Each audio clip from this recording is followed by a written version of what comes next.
So delighted to be joined today by Yetunde Hofmann. Yetunde, how are you? I'm great. I'm great. Thank you, Nick. How are you doing? Listen, I'm so happy to be chatting to you because it's taken us a while to get this going. So glad we're there finally. Thank you. I'm glad to. It's worth waiting. Yeah, absolutely right. So listen, you're renowned as one of UK's leading leadership and culture change speakers Mm, and kind of thought leaders. yes. Kind of from your perspective, does that put you under pressure in terms of staying kind of relevant and at that level, or is it a challenge you embrace? Oh, it's a challenge I embrace. I think one of the things that always stays true, regardless of time, evolution, what's new, what's different, is what I believe to be the most critical leadership capability ever needed in the world. And that's love. Love to Mm. me was critical leadership capability. And so whether it's in times of uncertainty, terms of stability, terms of challenge, stress, change, it doesn't matter what, all roads lead back to love. And love is that unconditional acceptance of all of who I am and the unconditional acceptance of all of who you are. It says that we all are leaders. It doesn't matter whether I'm running a company, a CEO, a president running a nation, or indeed all the way to sleeping on the streets, being the person on the reception, the person sweeping the floors. We all are leaders. And so Mm. when we have that mindset, it's a great place to be when we want to drive change, when we want to do anything in our organization as leaders. So I embrace all the change, the evolution, the way the thoughts evolve. I embrace it all with love. And I really see it as a privilege to be able to speak on this very important subject. So to tell you kind of the unconditional love, how do you define it? What does that actually mean? Well, unconditional love, first of all, there's always so many definitions of love. Where I come from is defining love as the unconditional acceptance of all of who I am. What's and all. My gender, my race, my faith, my sexuality, my beliefs, my values, my strengths, my weaknesses, my outlook on life, because that helps me be comfortable. And Mm. it's unconditional acceptance of all of who you are in the same vein, your strengths, your weaknesses, your faith, your beliefs, your sexual orientation, your attitude, your values, all of that. And the willingness to say, okay, as leaders, these are my rules of the game, or this is our company values. This is how we want things to be. And at the same time, we can be compassionate with you as a human being. But we can be tough on the message. We can be tough on the behaviors. We can be tough on the actions. We can be clear on what we want in the expression of what we want to have done. We can be clear in expressing our needs and at the same time, be compassionate on the person. It means the ability to see the human being. Because a lot of times in the place of work, as leaders, we can at times lead with our jobs, our status, our work levels, we're in the C suite, our titles, our functions, and forget that actually at the heart of everything we do, the customer is human, the stakeholder is human, the investor is human, the Mm. team member is human, the boss is human, the shop floor worker is human, the union rep is human, and. We Yeah. forget that. But if we relate it first as human, and then second, with our jobs and our status, then we've got a better chance of creating an environment where we all can thrive and So, know that we belong. so can I ask, kind of, do you think therefore that as a human, are we kind of do we naturally give off unconditional love, and almost because of society and because kind of as we kind of discover the world, we kind of our personalities change to be more kind of closed, or do you think we strive to give unconditional love, and actually we start off with natural kind of reticence, I suppose. Oh my word! I believe that as human beings, we want it, we need it, but we don't request it, and neither do we give it. Because over the years and the way the world of work has evolved, there's like, I've got to, love is conditional. Everything Mm. is unconditional. And therefore, unless we are when we are consciously aware and we know that this is the way we want to go as an organization, as a leadership team, and then we say, now, what does that mean? What would if we were to come from a place of love, what would be different in the way we designed our strategy, in the way we executed it? Then it gets the leaders and individuals thinking, well, actually, what does that mean? What does that mean for me? What does that mean for my team? And indeed, what does that mean for me at home as well?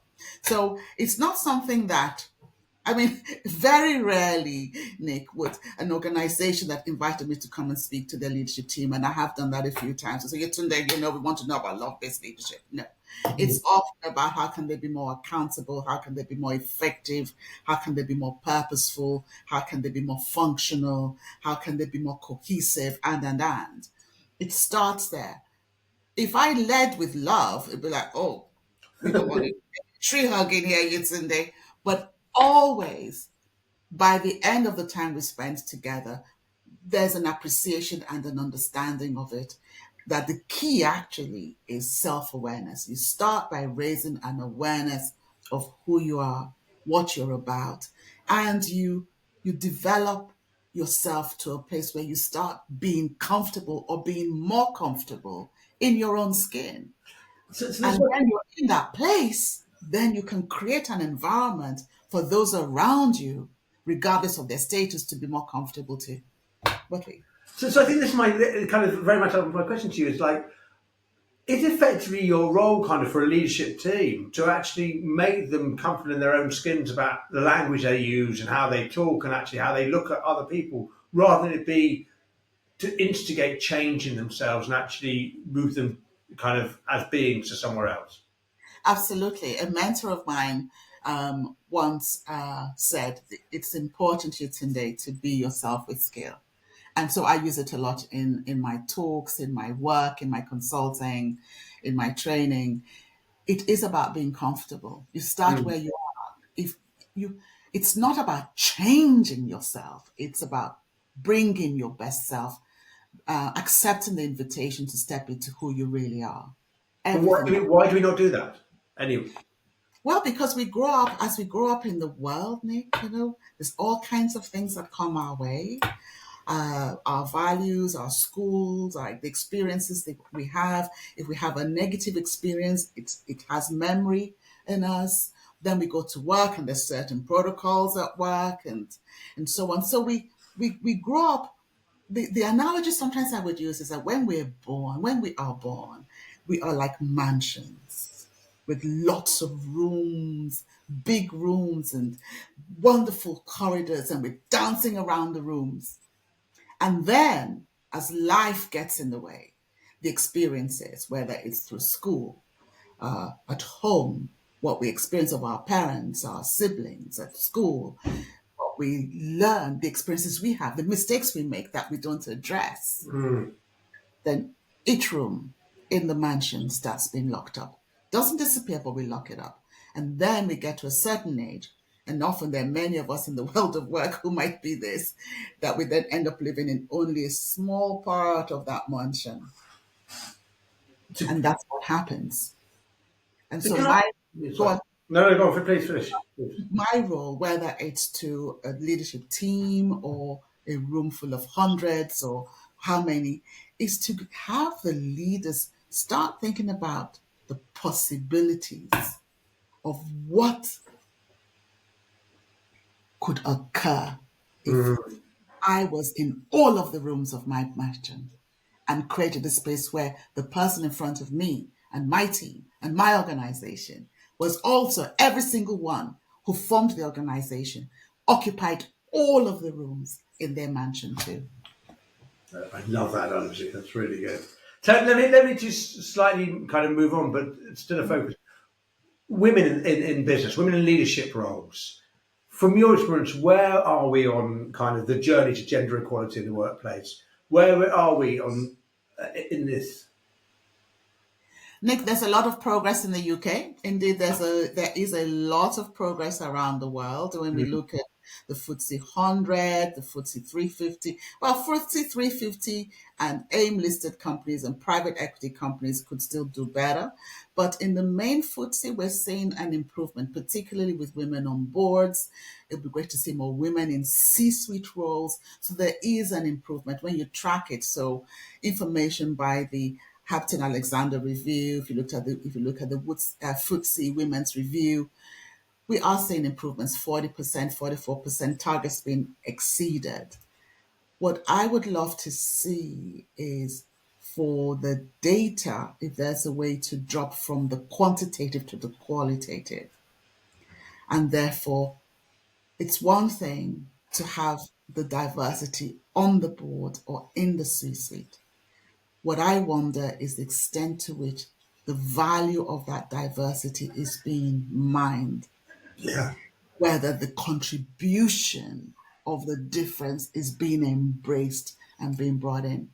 That I don't know enough of. I'd love to see if there was data around that, or indeed hear more anecdotal evidence that that was occurring. And as you say that, kind of, you think about big business, you're thinking surely that's the sort of thing they should be looking at. Because actually, if you're writing any business case, you're trying to prove a business case, that underpins everything. Why do you think that's not being done at the moment? Well, because it's not really been requested as such. What has been requested is a data.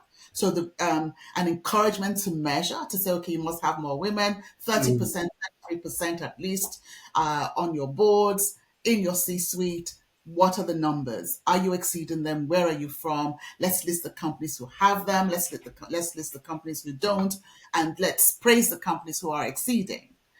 What we're not requesting, and that might be because it's more difficult to elicit, is the whole how do the women feel that are in Mm. the positions vis-a-vis their colleagues? And to what extent do they feel comfortable? Do those women indeed also feel comfortable in expressing themselves? So the diversity around the table at the moment, from a qualitative perspective, might be more difficult to elicit. And I think that's where the secret sauce is. It's more than the numbers, it's more than the percentages. It's got to be how is the quality of the discussion and the quality of the decision? How is that being, how is that evolving? How is that improving and making a difference? Yetunde, thank you so much for your time today. It's been fascinating chatting to you and really appreciate our conversation. Nick, you're very welcome. Thank you for inviting me. I've really enjoyed it. No problem.